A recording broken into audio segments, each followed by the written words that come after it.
সেটা হচ্ছে যে আমরা ডিজিটাল হোর্ডিং নিয়ে আসছি। আমরা বিদেশে গিয়ে ডিজিটাল হোর্ডিংগুলো দেখতাম আর মনে হতো যে কবে আমার আমার শহরে আমার দেশে এরকম আমি দেখতে পাবো। নিউ ইয়র্কের টাইম স্কোয়ার বা আমাদের লন্ডনে বা যে কোনো বিদেশের বড় বড় শহরগুলোতে যেরকম ডিজিটাল হোর্ডিংস থাকে, সেরকম আমরা 3টে রাস্তাকে ডিজিটাল হোর্ডিং করার জন্য বলেছি। একটা হচ্ছে পার্ক স্ট্রিট, একটা হচ্ছে ক্যামাক স্ট্রিট, আর একটা হচ্ছে থিয়েটার রোড। এই ডিজিটাল হোর্ডিংসগুলো এমনভাবে করা হবে যাতে রেভিনিউ লিকেজ জিরো হয়। প্রথম দিন থেকেই বলেছিলাম যে একটা হেল্পলাইন নাম্বার আমরা চালু করছি আমাদের ডিপার্টমেন্টের তরফ থেকে, which will be pan Bengal. বাংলাতে যেখানে যে আছেন যে কোনো জায়গাতে আরবান এলাকার মধ্যে তার যে কোনো সমস্যাতে আজকে এই নাম্বারটি আমি দেখাচ্ছি, আমরা লঞ্চ করছি।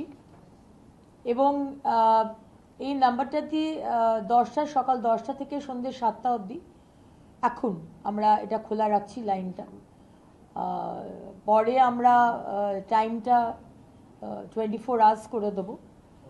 এবং যদি এর মধ্যেও যদি কোনো এমার্জেন্সি আসে তাহলে আমরা কিন্তু রাত্রিবেলাতেও লাইনটা খোলা রাখার চেষ্টা করব। বাট নোট করবেন যে এখন নাম্বারটি সকাল 10টা থেকে সন্ধ্যে 7টা অবধি এই নাম্বারে পাবেন।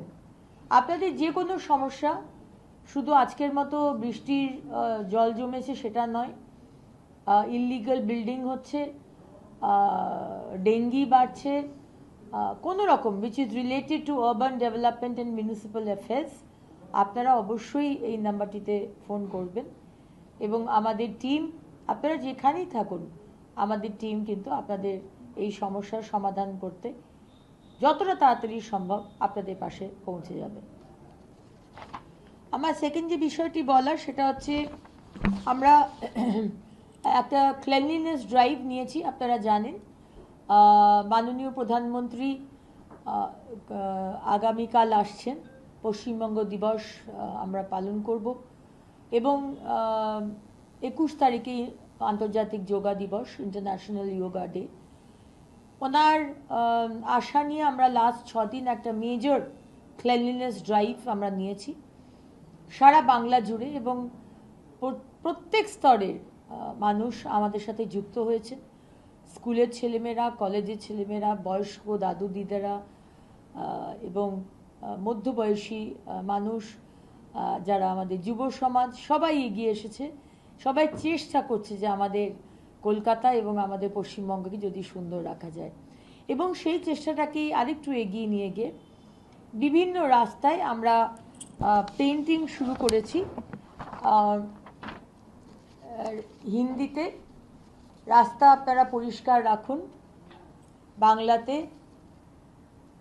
ইংলিশে, এবং কিছু গ্রাফিটি ডিজাইনও করা হয়েছে বিভিন্ন রাস্তায়। শুধু কলকাতাতে নয়, বিভিন্ন রাস্তায় আপনার শহর, আপনার রাস্তাকে পরিষ্কার রাখুন। আমরা ধন্যবাদ জানাই আমাদের বিভিন্ন পেইন্টার, আমাদের শিল্পী বন্ধুরা যারা এগিয়ে এসেছেন এবং বিভিন্ন রাস্তায়, মোড়ে, ছোট রাস্তায়, বড় রাস্তায় আমরা এই কাজটি শুরু করেছি। আরেকটা জিনিস যেটা বলার, থার্ড পয়েন্ট, সেটা হচ্ছে আমরা কিছু বৃষ্টিটা, আমরা আজকে যেরকম বৃষ্টি হয়েছে, আমরা কদিন আগেও আপনাদের বলেছিলাম যে আমরা পাম্পের ব্যবস্থা করছি, আমরা হায়ার করছি।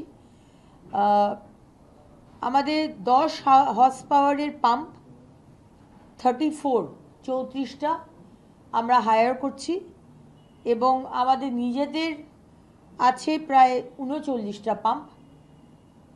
আর আরও আমরা মানে 34টা পাম্প আমরা অলরেডি হায়ার করেছি, 39টা আমাদের নিজেদের আছে, আর 50টা পাম্প আমরা আরও হায়ার করছি। এটা রেডি করে 34টা অলরেডি হায়ার করা হয়ে গেছে, 39টা নিজেদের পাম্প আছে, আর 50টা আরও আমরা বলে রাখছি। যেখানেই যে জল জমবে, আপনাদের যেটা আমি আগেও বলেছিলাম যে 15 বছর আগের সরকার কোনো কিছু করেনি, সেইভাবে করেনি নিশ্চয়ই, কারণ এখনও অবধি যেরকম জল জমে আমরা আমাদের জনপ্রতিনিধিদের সাহায্য নিয়ে এবং আমাদের কনজারভেন্সি ওয়ার্কারদের সাহায্য নিয়ে আমরা প্রত্যেকটা নালি, ছোট নালি, বড় নালি, মাঝারি নালি, ক্যানাল, ইরিগেশন দপ্তরের হেল্প নিয়ে আমরা ঠিক করার চেষ্টা করেছি লাস্ট 1 মাস ধরে। কিন্তু তাও আমরা এক্সপেক্ট করছি জল অনেক জায়গাতে জমবে, কারণ জলের লাইন পাইপ যদি চেঞ্জ না করা হয় অনেক জায়গাতেই সমস্যা থাকবে। সেই কারণেই এই পাম্প সংখ্যাটা আপনাদের দিলাম। প্রত্যেকটা জায়গাতে আমি বলে দিয়েছি ওই দমকলের মতো জল থাকে না, আগের সরকারের সময় দেখেছিলাম, সেরকম যেন তেল নেই পাম্পে, এরকম যেন না হয়। তেল ভরে তার সাথে অপারেটর রেডি যেন থাকে এই পাম্পগুলো চালাবার জন্য। সো এইটা আরেকটি পয়েন্ট যেটা আপনাদের বলার ছিল। এবং লাস্ট পয়েন্ট যেটা বলার সেটা হচ্ছে যে আমরা ডিজিটাল হোর্ডিং নিয়ে আসছি। আমরা বিদেশে গিয়ে ডিজিটাল হোর্ডিংগুলো দেখতাম আর মনে হতো যে কবে আমার শহরে, আমার দেশে এরকম আমি দেখতে পাবো। নিউ ইয়র্কের টাইম স্কোয়ার বা আমাদের লন্ডনে বা যে কোনো বিদেশের বড় বড় শহরগুলোতে যেরকম ডিজিটাল হোর্ডিংস থাকে, সেরকম আমরা 3টে রাস্তাকে ডিজিটাল হোর্ডিং করার জন্য বলেছি।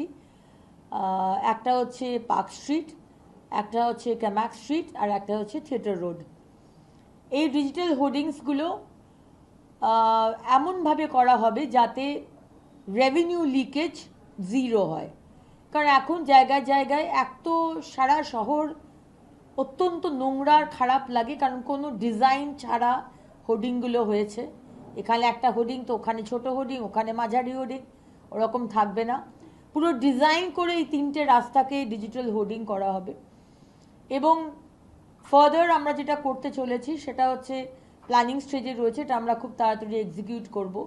সমস্ত বাস স্ট্যান্ড আমরা solar operated digital bus stands করব। তার মধ্যে চার্জিং থাকবে, তার মধ্যে বাস কখন কোন সময় আসছে সেইগুলো লিস্ট থাকবে। আজকে মায়েরা যারা ছোট বাচ্চা নিয়ে যাচ্ছে তার যদি আমাদের ডায়াপার চেঞ্জ করতে হয় তাহলে সেই ডায়াপার থাকবে। এবং যাবতীয় একটা কমফর্ট জোনের জন্য যা যা থাকা দরকার সেটা কিন্তু ওই বাস স্ট্যান্ডে দেওয়া হবে। এবং সেটা সবথেকে হচ্ছে ডিজিটাল ব্র্যান্ডিং হবে এবং সোলারে চলবে। আমাদের প্রত্যেকটা বাস স্ট্যান্ড আমি চাই যে আলাদা করে যেন কোনো কারেন্ট খরচা না হয়। সকালবেলাতে বাস স্ট্যান্ডগুলোর মাথার উপরে ওইভাবে ডিজাইনিং করে সোলার পাওয়ার দিয়ে সেটাকে স্টোর করা হবে এনার্জি, এবং সন্ধ্যেবেলার পরে সূর্যাস্তর পরে সেটা সেই সোলার পাওয়ারে সমস্ত বাস স্ট্যান্ড ডিজিটালি চলবে। তো এখন আমরা যেটা শুরু করেছি পার্ক স্ট্রিট, ক্যামাক স্ট্রিট আর থিয়েটার রোড, সেখানে 2টো হোর্ডিং লেগে গেছে ডিজিটাল হোর্ডিং। একটা হচ্ছে পার্ক স্ট্রিটে যখন আপনি ওই উড স্ট্রিট আর পার্ক স্ট্রিটের যে ক্রসিং, যেখানে আমাদের সিপির যে বাংলোটা ঠিক তার আগের যে রাস্তাটা ওইখানটাতে আপনি দেখতে পাবেন। আর আরেকটা হচ্ছে বরদান মার্কেটের সামনে, হ্যাঁ হ্যাঁ, আর এটা হচ্ছে বরদান মার্কেটের ঠিক সামনে।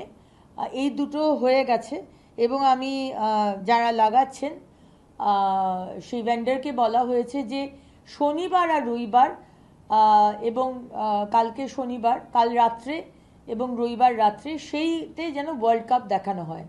সো ওই স্ক্রিনে ওয়ার্ল্ড কাপ চলবে সারা রাত, স্যাটারডে সানডে উইকেন্ডে, কারণ উইকডেজে আবার আলোতে হয়তো ডিস্টারবেন্স হতে পারে। তো সেই কারণে স্যাটারডে আর সানডে ওয়ার্ল্ড কাপ ওইখানে দেখতে পাবেন। আর সকালবেলাতে মাননীয় প্রধানমন্ত্রীর যে যোগার আমাদের যে অনুষ্ঠান রবিবার সকাল 5টা থেকে, সেটাও কিন্তু এই দুটো হোর্ডিংয়ে আপনারা দেখতে পাবেন। সো এই দুটোই বলার ছিল। আমাদের যে নাম্বারটা দিয়েছি আপনাদের, ওই নাম্বারটা আমি আরেকবার দেখিয়ে দিচ্ছি। এটাতে আমরা উইকলি রিভিউ করব আমরা কি ধরনের কোন মিউনিসিপ্যালিটি থেকে বেশি কমপ্লেন পাচ্ছি, সেটা আমাদের 2জন অফিসারকে অ্যালট করা হয়েছে এবং রেগুলার বেসিসে এভরি উইকলি আমরা একটা রিপোর্ট তৈরি করব, যেখানে কতগুলো আমরা কমপ্লেন পেয়েছি, কতগুলো আমরা সেটাকে প্রপার রিড্রেসাল করতে পেরেছি, কোন কোন ইউএলবি থেকে বেশি কমপ্লেন আসছে, এই পুরো বিষয়টা আমরা রেগুলারলি রিভিউ করব এবং আপনাদের আমরা সেটাও জানাবো। এটুকুই বলা ছিল। ধন্যবাদ। এই যে রাস্তাগুলো যেগুলো করছেন, এগুলো কি আগামী দিনে শুধু কলকাতা শহর নাকি বিভিন্ন মেট্রোপলিটন শহরগুলোতে এই ব্যবস্থা করবে? না না, পুরো আমাদের আরবান এরিয়া যেখানে যেখানে রয়েছে 128টা আমাদের ইউএলবি, প্রত্যেকটা ইউএলবিতে আমরা এই সুবিধা নিয়ে যাব। কোনো আলাদা কলকাতা বলে কোনো বিষয় হবে না। প্রত্যেকটা জায়গাতেই আমরা digital hoarding, digital bus stand, রাস্তার মধ্যে যে পেন্টিংস, সেগুলো সব শুরু করব। এবং 1 তারিখ থেকে আপনারা জানেন যে আমরা পেনাল্টি শুরু করছি রাস্তা নোংরা করার জন্য। একটা প্রাইস 100 টাকার মতো 1 সেপ্টেম্বর থেকে। আর রাস্তাতে যদি থুতু ফেলেন তাহলে 100 টাকা দেবেন, থুতুও ফেলবেন আর 100 টাকাটা বার করে দিয়ে দেবেন। আর যদি রাস্তায় পেচ্ছাপ করেন তাহলে 200 টাকা দেবেন। আর যদি প্লাস্টিক ইউজ করেন তাহলেও 200 টাকা দেবেন। তো আপাতত এইটা আমরা মোটামুটি প্ল্যান করেছি, এটা আমরা মোটামুটি একটা ডিসাইড করেছি। আমরা ইনস্ট্রুমেন্টও দিয়ে দেবো, যে মেশিন যেখান থেকে ইনস্ট্যান্ট বিল বের করে ফাইনটা হবে, তো সেই ব্যবস্থাটাও করা হচ্ছে। এবং আপনাদের আগেও বলেছি, কোনো বাজারে আমরা ওই প্লাস্টিকের ব্যাগ, ওয়ান টাইম যেটা ব্যান্ড প্লাস্টিক, সেই ব্যাগ নিয়ে যাবেন না। আমরা বাজারে ভেন্ডিং মেশিন বসিয়ে দিচ্ছি, তারও কথাবার্তা চলছে। ইনকেস যদি বাড়ি থেকে আনতে ভুলে যান ব্যাগ, তাহলে ওই ভেন্ডিং মেশিন থেকে পয়সা দেবেন, 10 টাকা, 15 টাকা, 5 টাকা যেরকম দাম হবে, আর ওই ব্যাগটা নিয়ে দেবে। ওই ব্যাগটা এমনভাবে ডিজাইন করতে বলেছি যেটা অ্যাগেন প্লাস্টিক তো হবেই না। আমরা চেষ্টা করছি রিসাইকেল করা কটন ব্যাগ দিতে, যেটা ব্যাগটা আপনি ইউজ করতে পারবেন, আপনার ফেলতে মন যাবে না। এবং ব্যাগটার ভিতরে এমন কোনো টেকনোলজি ইউজ করতে, প্লাস্টিক ছাড়া, যেখানে মাছ মাংস আপনি ওই ব্যাগের মধ্যে নিতে পারবেন। আপনি কোনো সময় মাছ মাংস নিলেন, আবার কোনো সময় ব্যাগটাকে ধুয়ে আপনি সবজিও নিতে পারবেন। সো এরকম মাল্টিপারপাস ইউজ ব্যাগ আর কি, সেরকম আমি একটা ডিজাইন করতে বলেছি। ভেতরের ইনার লেয়ারটা কি হবে সেটা এখনও ডিসাইড হয়নি, সেটা আমরা দেখে নিচ্ছি। বাট ব্যাগটা সুন্দর ব্যাগ হবে, যেটা আপনি ফেলতে চাইবেন না। এবং কিছু কিছু গ্লাস, পেপার গ্লাস, কিন্তু পেপার হয়তো বাইরেটা পেপারের, ভিতরে একটা ফিল্ম লাগানো আছে যেটা উইচ ইজ প্লাস্টিক, তো সেই গ্লাসও কিন্তু আমরা ইউজ করতে দেব না। সো যারা যারা দোকানে অনেক সময়তে আছে কোল্ড ড্রিঙ্কস বিক্রি করে, সফট ড্রিঙ্কস, সেখানে ওই গ্লাসগুলোর ভিতরে কিন্তু প্লাস্টিক থাকে, আর উই উইল ব্যান, ওই গ্লাস ইউজ করা যাবে না। সো এই বিষয়গুলো আমার যারা যারা ব্যবসাদার, বিজনেস চলছে যেসব দোকান থেকে, যারা ইউজ করছেন তাদেরকে আমি সতর্ক করে দিচ্ছি, 1 তারিখের পর থেকে কিন্তু এই গ্লাস বা যে কোনো জিনিস যেখানে প্লাস্টিক রয়েছে উইচ ইজ ব্যান্ড, সেই প্লাস্টিক আপনি ইউজ করতে পারবেন না। 1 তারিখ থেকে যেরকম আমরা ফাইন বা পেনাল্টি জারি করছি, আরেকটা জিনিসও আমি নজর দিতে বলবো আমাদের সমস্ত যারা ব্যবসার সাথে জড়িত আছেন, স্পেশালি দোকানের সামনে আপনি যদি আপনার দোকানকে পরিষ্কার না রাখেন, আমরা কিন্তু পেনাল্টি আপনার দোকানকে করব। আপনি আপনার দোকানের ভিতরটা ঝাড় দেবেন, পুছবেন, আর সেই নোংরাটা হয়তো আপনার দোকানের সামনে ফেলে দেবেন, বা আপনার দোকানের সামনে অন্য কেউ হয়তো ফেলছে নোংরা, সেটা আপনি বারণ করলেন না, কারণ সেটা আপনার দোকান নয়, সেটা রাস্তা, সেটা কিন্তু চলবে না। সুতরাং প্রত্যেকটা মানুষ, যদি আপনার দোকান থাকে, আপনার প্রপার্টি থাকে, আপনার বাড়ি, তার সামনেটাও কিন্তু আপনাকে পরিষ্কার করার দায়িত্বটা কিন্তু আপনার। সুতরাং এই বিষয়টাও সমস্ত মানুষকে বলবো, বাংলার মানুষকে, আমরা অঙ্গীকারবদ্ধ সোনার বাংলা বানাবো, কিন্তু সোনার বাংলা যতক্ষণ না স্বচ্ছ বাংলা হচ্ছে, যতক্ষণ না সবুজ বাংলা হচ্ছে, যতক্ষণ না সুস্থ বাংলা হচ্ছে, ততক্ষণ কিন্তু সোনার বাংলাও হবে না। তাই আসুন সবাই মিলে একসাথে কাঁধে কাঁধ মিলিয়ে আমরা এটা করি। একটা প্রশ্ন, সেটা হচ্ছে যে এই যে পুরসভাগুলোকে আপনি যেটা বললেন যে নাম্বার এবং সবথেকে বেশি অভিযোগ যেখান থেকে আসবে, কোন রকম কি সেখানকার কোন রকম ব্যবস্থা গ্রহণ করবেন যাদের বিরুদ্ধে বেশি অভিযোগ এবং সেটা সত্যতা আছে? না, এখানে ব্যবস্থা গ্রহণ করার মানে দেখুন, এটা তো পুরসভার কাছেই এটা লজ্জার বিষয়। এটাই তো হয়ে গেল সব থেকে বেশি ব্যবস্থা। আমার 128টার মধ্যে একটা পুরসভা থেকে বারবার যদি কমপ্লেন আসে, তাহলে সেটা সব থেকে বেশি লজ্জা আজকে 128টার মধ্যে সেই পুরসভা। সে জানবে যে আমার সার্ভিস এখানে এত খারাপ যে সব থেকে বেশি আমার ইউএলবি আমার পুরসভা থেকে আসে। তো সেটা, আর বাকি তো দেখুন, আমাদের এই সরকার, সম্মানীয় মুখ্যমন্ত্রী শুভেন্দু অধিকারীর সরকার, আমরা সবসময়তে অ্যাকাউন্টেবিলিটির ওপর জোর দিয়েছি।